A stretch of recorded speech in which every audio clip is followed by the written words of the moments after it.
What's up, everyone? It's Willette with Urbex and Coasters, and I am again here on the Stand By Me trail, and this forest looks mighty familiar. I can't say for sure that it is, but I'm pretty sure that there were scenes of them walking through this very forest that were in the movie. And it's a beautiful forest nonetheless, so I wanted to make sure I got my shot of it, because, you know, beautiful forest. And we have now completed the Stand By Me trail, so we are at the end of the trail, as you can see here.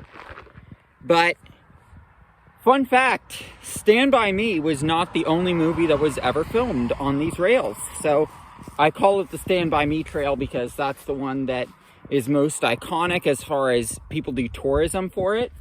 But this was also, you can see a film plaque that looks just like the ones that we saw for Pioneer Park with the pie eating contest and the campfire from Stand By Me. We can see that in 1926 there was a movie called The General that was filmed on these rails. So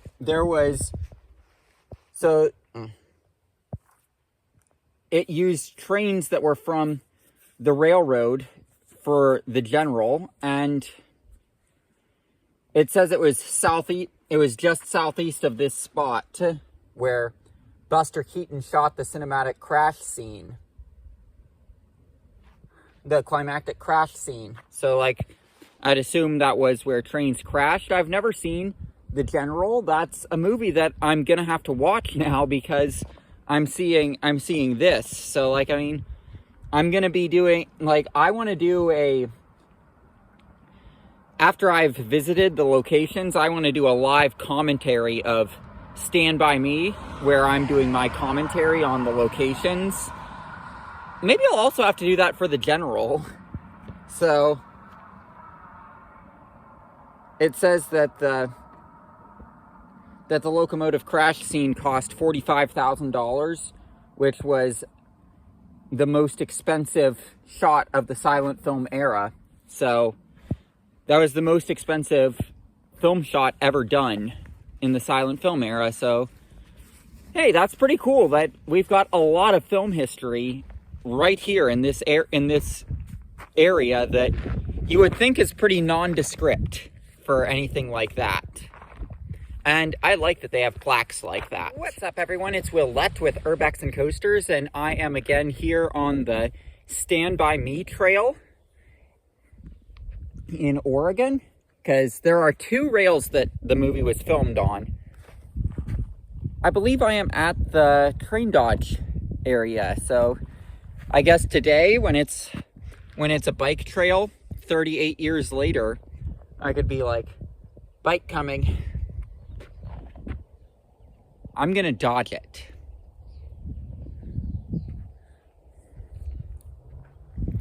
Yes, I could do something along those lines if I wanted. But I believe the mountains we see behind us are where we see Teddy do the train dodge.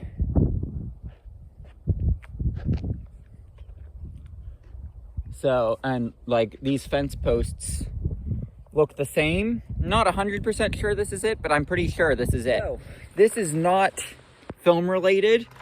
I had an actual coming of age story here on these rails, which is the same rails where Stand By Me was filmed. So I'm going to take a moment to tell my actual coming of age story that happened on these very same rails that a coming of age story happened on in 1986. So it started not long after I started riding. My bike tire goes flat. You see me getting frustrated about the nonsense, and I point out how ironic it is that I'm pulled over at a service station to deal with an unplanned nonsense thing that happened. Mine was a lot harder to avoid than the guys from Stand By Me, but nonetheless, it's still a nonsense thing that happened with my tire going flat, and the rear tire going flat has been a problem I've had a lot. So, yeah. And then I ride down the trail a little more, and I see, oh, there's no cell service. Well, I'll probably get back before my interview. By the way, I had planned for doing a job interview this afternoon so that I would have something for after the job that I'm going to. And basically, my phone was in the 20s percent-wise. I realized I did not have my battery. I could have biked the rest of the trail, but it was one of those moments where I was like, is completion more important than making sure I get this done so that, you know, I can make sure that I have something for the future.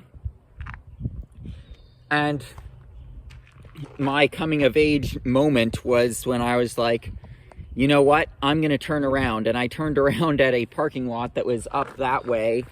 And because of a road closure, I couldn't drive all the way there to ride the rest of the trail. But I am now riding the rest of the trail to do my completion. And I'm going to have to re-ride a little bit of it, which, you know, that's fine because it's not that long of a trail here. But, like, I mean, I just wanted to share my actual coming of age story where it's about completion versus what's necessary.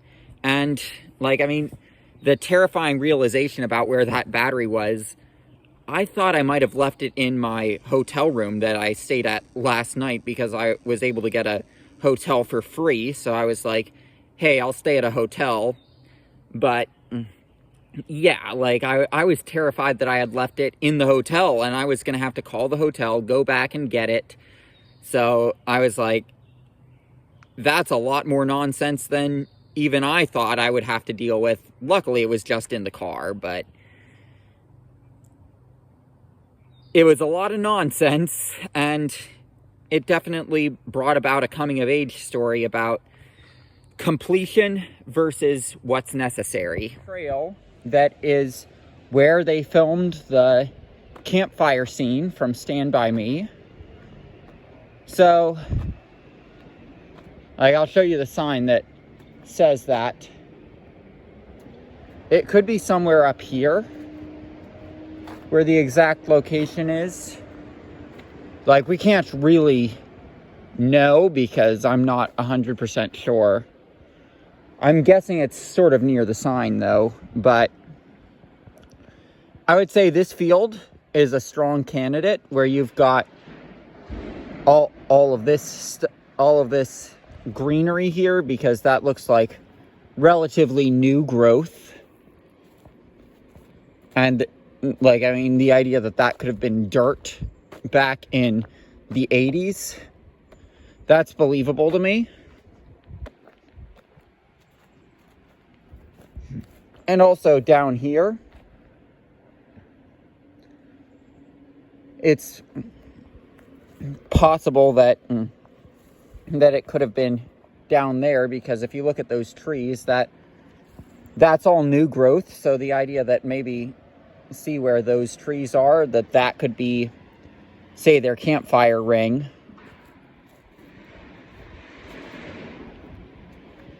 That's something I could see being the case.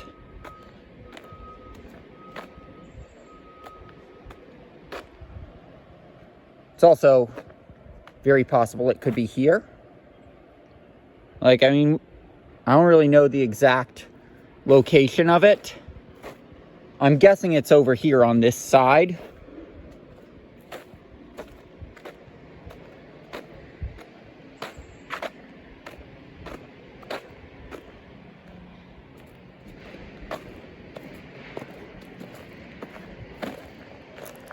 Here is where our placard is.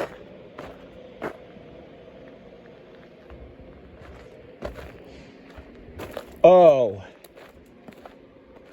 Oh. Yep, it's probably over here.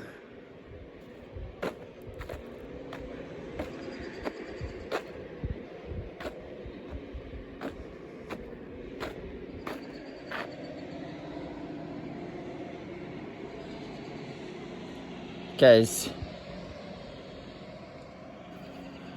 looking at that ground, because, like, I mean, these trees, I'm assuming they have changed a lot since the movie was filmed. Some of the bigger ones are definitely the same, but, like, these smaller trees we see here would not have been here. So, like, I mean, if anyone knows the exact location, pin it in the comments. If I got it or if I didn't, let me know. So, this bridge is not from Stand By Me, but it is on the railroad line that was used for Stand By Me. And I'd argue that this bridge is actually more beautiful than the one that is from the movie, because you've got a higher view of the creek. You've got some whitewater rapids.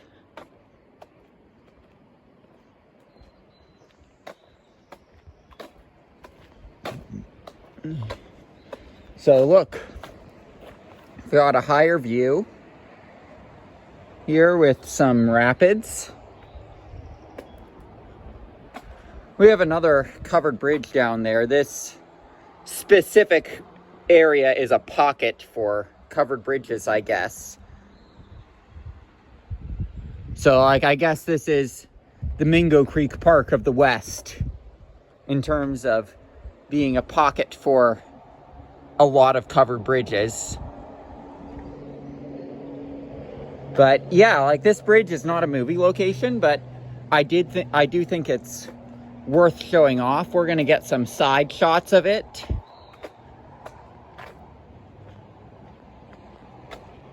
As well, so that you guys get to see that.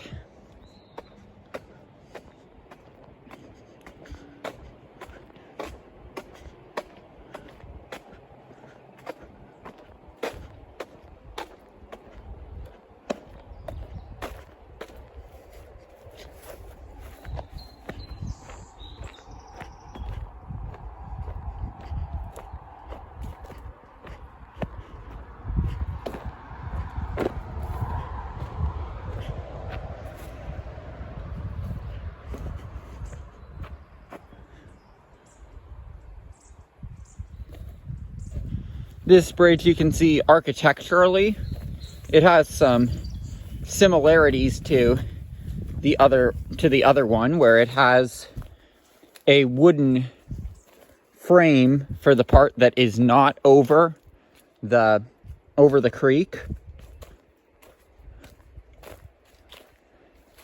And then it's a steel bridge over concrete for the part that is over the creek. But I find this bridge to be pretty stunning. So I did think it worth showing off in a video to you guys.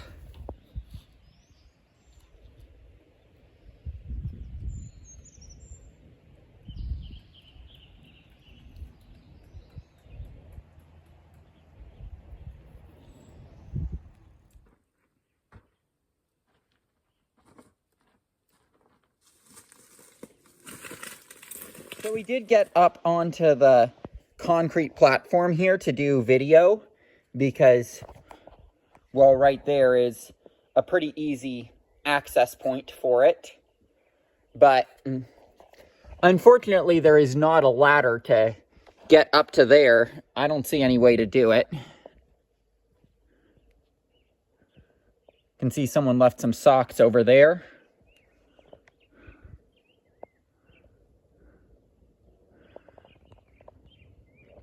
More angles of the bridge you probably don't see too often. the grand finale of our Stand By Me adventures. And I guess my coming of age story with it is this thing, as much as I'm an adrenaline junkie, this thing actually did panic zone me.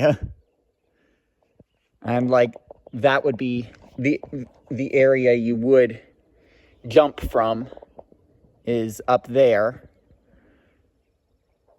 at that first thing sticking out. And it's straight as a pencil if you don't want to get hurt. And like, I mean, another thing is that I'm starting a job. This is an angle of the bridge you don't see too often, where you see this goes right up into this rock. You know, this would actually be a pretty good hammock spot. Right here. If this is Bureau of Land Management and you can camp here, I mean, I'd do it.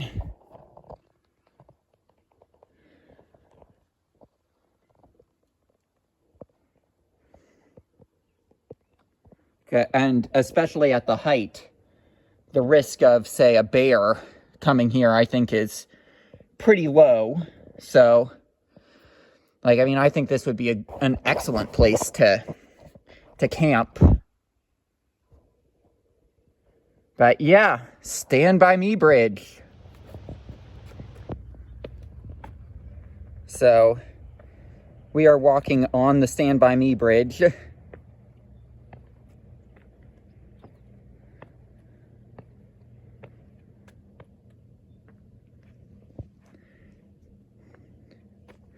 I don't want to go too much further with my phone because I don't want to risk dropping it into the water. But we are on the bridge, as you can see.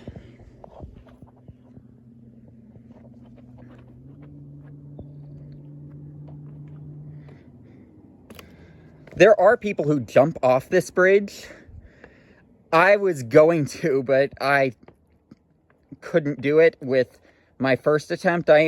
I did get some advice of where there are cliffs here in the region, so I am going to try cliff jumping off of some smaller cliffs, and then I'll potentially do the big one of Stand By Me Bridge. Because, like, I mean, you see, it really doesn't look that high from the same perspective of where the tracks would be right here. But when you're on that bridge and you're looking down, it's like, that's scary to be out there.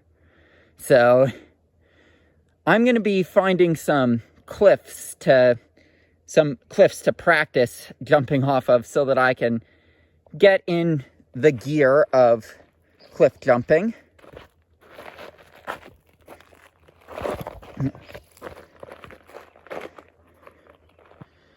This path, if you want to walk down, 2 hands, 2 feet necessary, because you will slip and fall on this surface.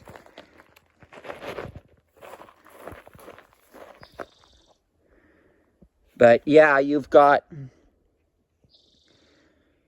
the bridge here. This is where they would have jumped off of the bridge onto this. Oh. So, in my trailer for a short film that I'd like to make, I do say that this is taller than a high dive.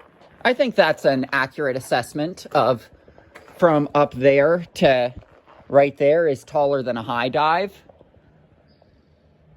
You can see the structure that we typically dance in of railroad bridges in there, and you can see the railroad ties up there, but as you can see, the tracks are gone.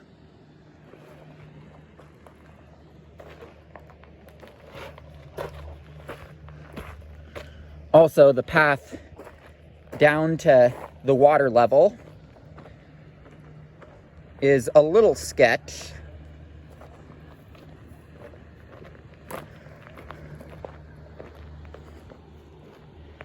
But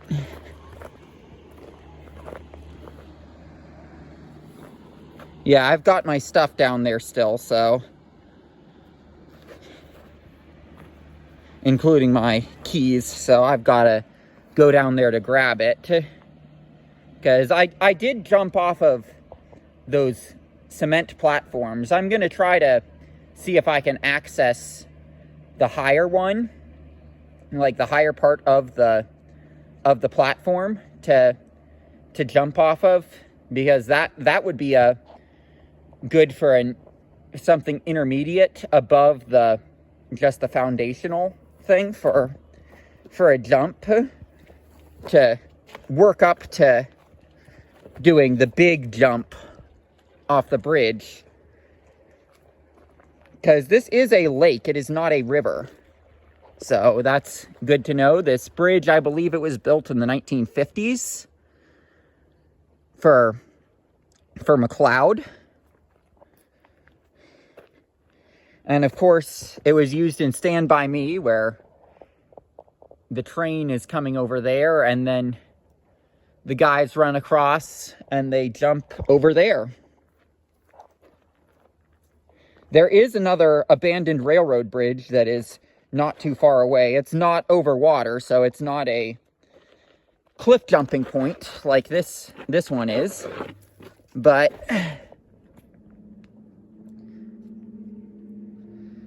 you know, hey, it's still a cool abandoned railroad bridge that I'm gonna take some pictures of for you guys.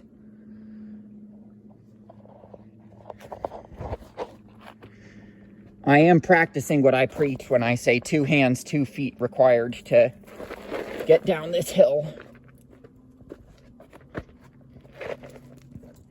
Normally that water in there is really cold, but today it's warm enough that you can get in without a wetsuit.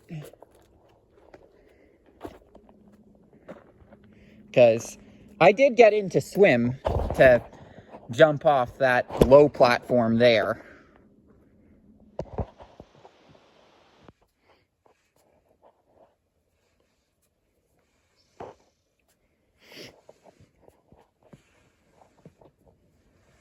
Choosing my challenge. It's not that bad. To do this. That's a phrase we use in the camp industry, is choose your challenge. Oh yeah. Yeah, it's not that bad at this point. Yeah. And you said here? It's deep right there, yeah. Alrighty. Let's go. I'm ready. 3, 2, 1. Woo!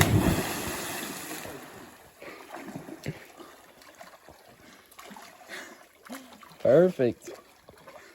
That's a smaller Stand By Me bridge jump. It's not the